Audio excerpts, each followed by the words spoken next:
समर्थन करता हूँ, इनकी बातों से सहमत होता हूँ। हमारे समाज को इन सब बातों को अपनाना चाहिए और हमारे बीच में चौधरी देवीलाल जी की विरासत और उनकी सोच को राजनीति में आगे लेकर चलने वाले भाई अभय सिंह चौटाला, भाई भूपेंद्र सिंह हुड्डा, कैबिनेट में मेरे साथी भाई राजेश नागर, गौतम जी और मंचासीन जितने भी सरदारी यहाँ पर उपस्थित है, पत्रकार छायाकार दोस्तों, सभी का बहुत बहुत स्वागत, बहुत बहुत अभिनंदन करता हूँ। और मैं 52 साल की सरदारी का धन्यवाद भी करता हूँ कि आज उन्होंने पगड़ी पहनाकर मान सम्मान के रूप में जो एक जिम्मेवारी नियुक्त करी है, उसके लिए भी मैं 52 साल की सरदारी को विश्वास दिलाता हूँ कि विपुल गोयल कभी भी सरदारी के मान सम्मान को कम नहीं होने देगा, जितनी कोशिश है उसे बढ़ाने का काम।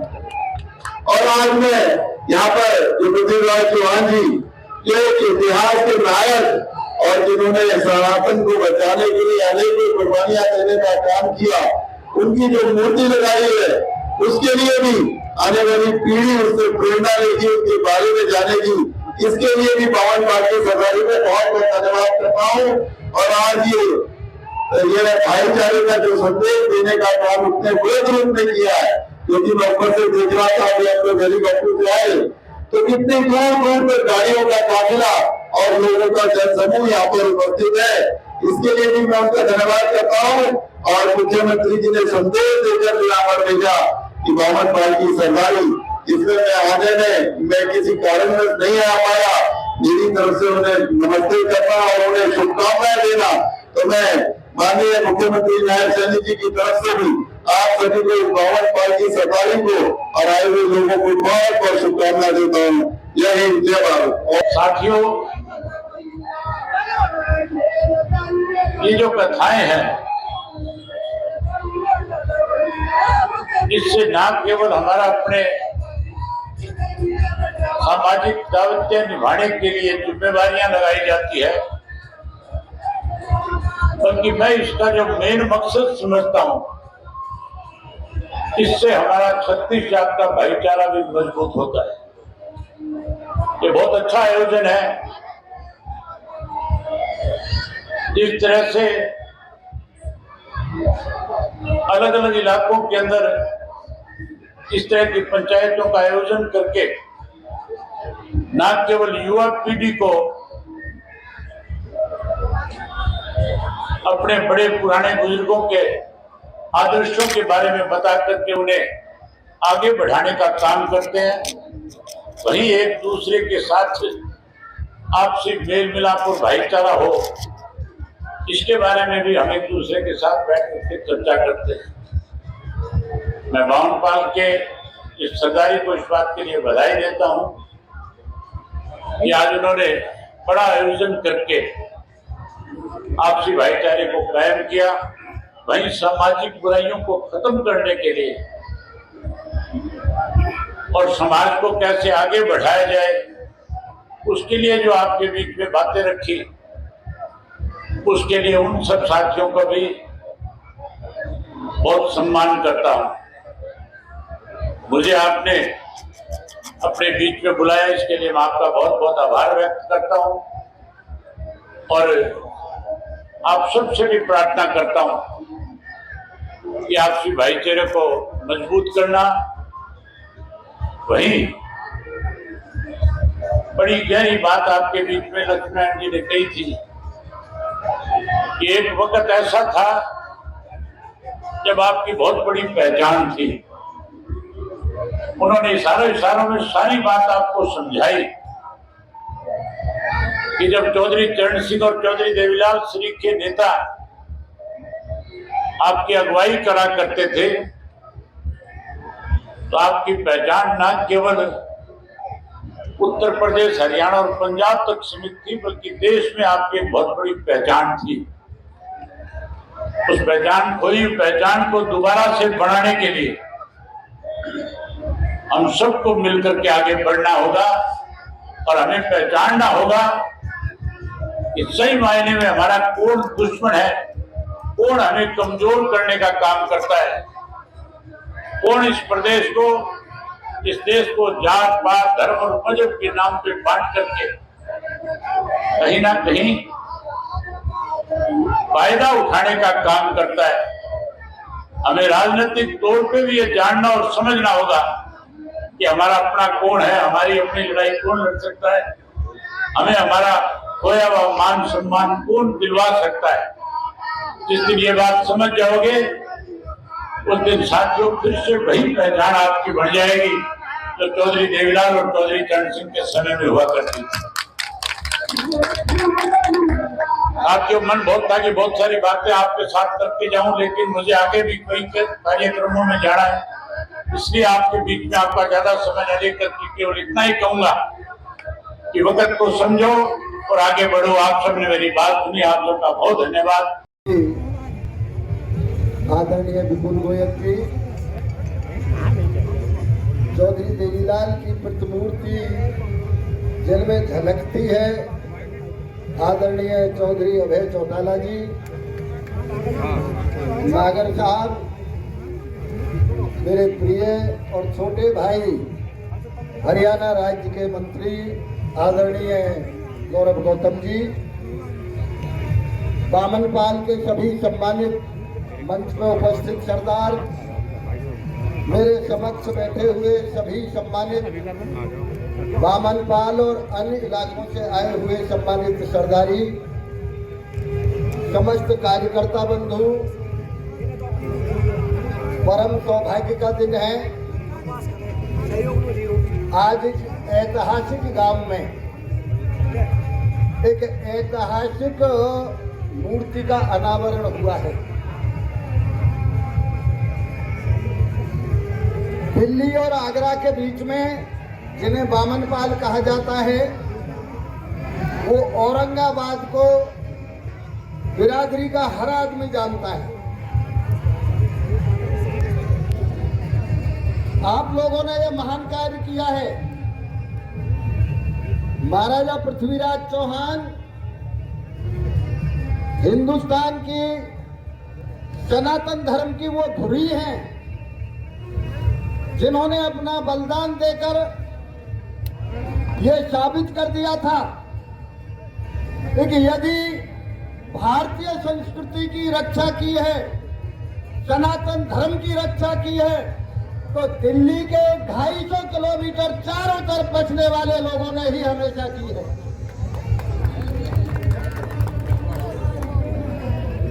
मैं कोई तुलना नहीं कर रहा हूं, लेकिन मैं कभी कभी अपने अयोध्या में कैबिनेट के बीच में भी कह देता हूं, औरंगजेब को, बाबर को काशी और अयोध्या में तो मौका मिल गया मंदिर तोड़ने का, मस्जिद बनाने का, लेकिन किसी वृंदावन और मथुरा के मंदिर को हाथ नहीं लगा पाया। ये केवल यहाँ के जनता की करामात, जनता की बहादुरी है। पृथ्वीराज चौहान की मूर्ति से यही संदेश मिलता है। मूर्ति तो एक पत्थर की बनती है, यदि उसे तराशा न जाए तो वो पत्थर है, लेकिन जिस समय उसमें प्राणों का आह्वान सनातन धर्म के हमारे आचार्य कर देते हैं तो वो साक्षात जीवंत मूर्ति बन जाया करती है। ऐसी मूर्ति से प्रेरणा हमारे नौजवान आने वाली, स्वामी विवेकानंद ने कहा था, सरदारों, उस समय भारतीय एक जाति थी। स्वामी जी ने कहा था कि जो जाति अपने पूर्वजों के कर्मों को और बलिदानों को याद नहीं रखती, वो जाति मिट जाया करती है। आप लोगों ने एक कड़ी और आगे बढ़ा दी है अपने पूर्वजों को याद रखने के लिए। आप लोगों से मेरा एक अनुरोध है, क्योंकि आज यहाँ वैसे तो हमारे यहाँ ये कार्यक्रम आमतौर से हर पाल में हुआ करते हैं, लेकिन आज चूंकि यहाँ, और मैं ये भी कह दूं, हमें हमेशा बांटने का काम किया है, हमेशा बांटने का काम किया है। कोई ऐसा भला आदमी नहीं जिसने न बांटा हो। ये भी हमें बांटने का काम था। पंजाब, हरियाणा, उत्तर प्रदेश, हमारी जाति एक, हमारा धर्म एक, हमारी रिश्तेदारी एक, और हमारे कोई खून का टेस्ट करावे तो एक निकलता है यहां से लेके पंजाब बॉर्डर तक। बांटा गया, इसीलिए बांटा गया लेकिन शक्ति को किस तरह से छिन्न भिन्न किया जाए। मैं आपसे एक अनुरोध करना चाहता हूं, ये ध्यान में रखना, आगे आने वाली पीढ़ी बहुत खराब होती जा रही है, संभालना पड़ेगा। नहीं संभालोगे, एक समय वो था चौधरी देवीलाल के और चौधरी चरण सिंह के जमाने में आप लोगों को पूरे उत्तरी भारत में सम्मान मिला करता था। आज वो समय है, आप ध्यान कर लो कहां से कहां पहुंचे हैं। यदि इसी तरह से आप लोग आने वाली पीढ़ी को नहीं संभालोगे तो ये लोग और गिनते चले जाएंगे। आज का ये 52 पाल का कार्यक्रम और पृथ्वीराज चौहान जी की मूर्ति का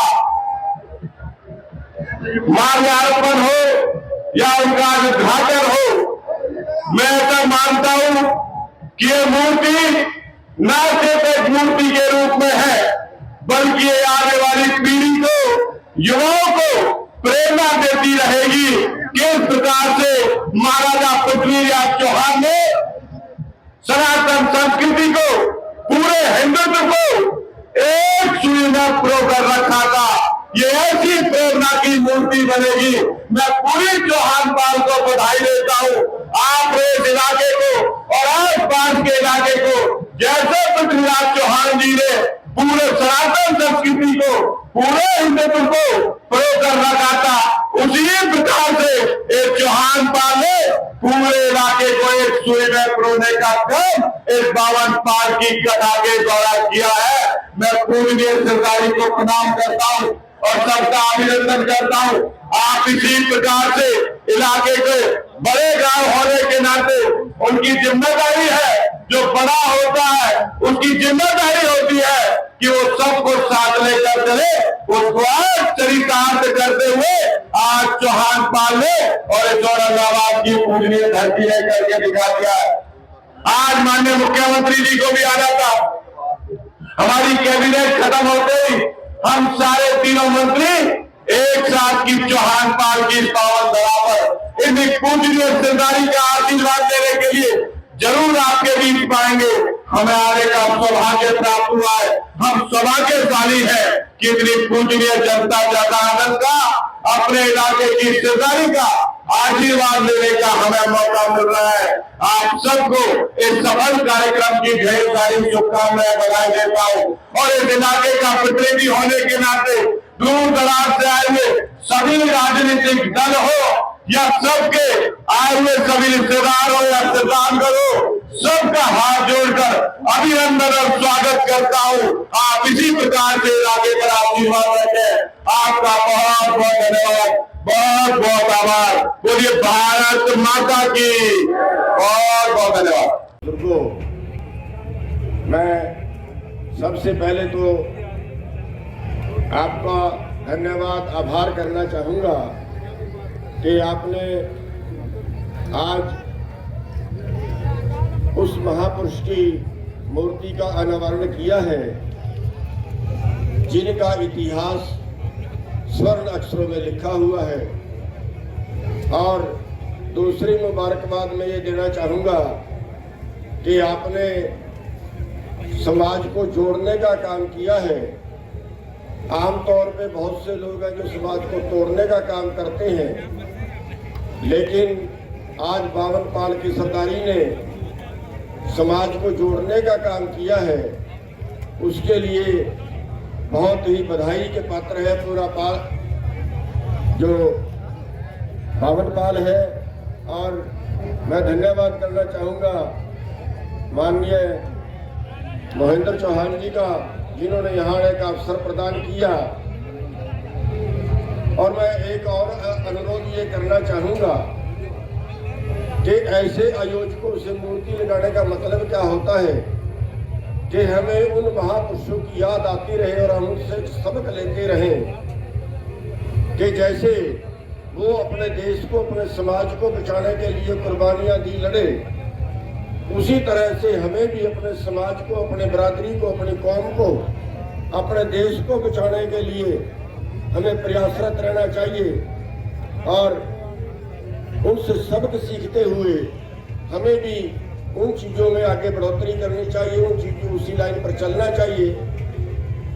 तो आपने यहाँ आने का मौका दिया और मैं आप सभी को ये भी कहना चाहूँगा कि किसान आंदोलनों में भी आप सभी का सहयोग जो रहा है, पिछला जो आंदोलन हुआ है बावन पाल ने, उसमें यहाँ का मोर्चा संभाले रखा, पलवल का मोर्चा संभाले रखा, उसके लिए आप बहुत बहुत बधाई के पात्र हैं और आगे भी उम्मीद करते रहेंगे कि किसानों की, मजदूरों की हर लड़ाई में आपकी बावन पाल सहयोग करती रहेगी।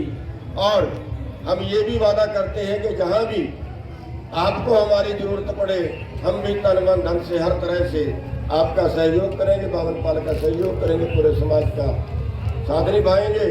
और आपने यहाँ आने का मौका दिया क्योंकि बहुत से बोलने वाले हैं, ज़्यादा टाइम नहीं लेना चाहता, आपने यहाँ आने का मौका दिया, आप सबका बहुत बहुत धन्यवाद है। बावन पाल का बहुत बहुत आभार, सारी सरदारी का बहुत। चौहान पाल का को मुबारकबाद देता हूं उनके सफल कार्यक्रम के लिए,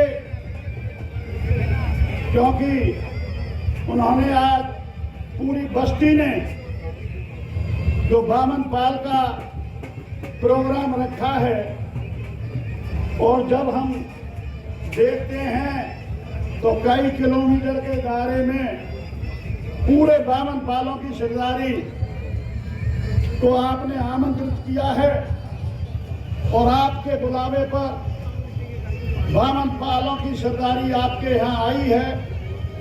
मैं बावन पाल की सरदारी का भी यहाँ पधारने का अभिनंदन करता हूँ, स्वागत करता हूँ। वैसे तो अन्न का दान सबसे महादान माना गया है, पूरी बस्ती को इसका फल मिले, पूरी बस्ती ने जिस उद्देश्य के लिए ये प्रोग्राम किया है उसमें सफल हों।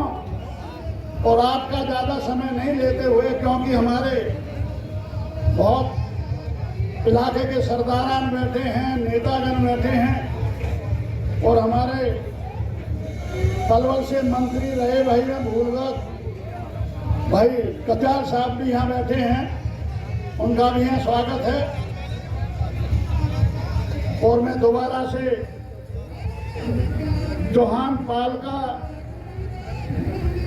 को मुबारकबाद देता हूँ और उनका धन्यवाद भी करता हूँ कि उन्होंने पूरे इलाके को यहाँ इकट्ठा करके सरदारी के दर्शन कराने का काम किया है। राम राम जी।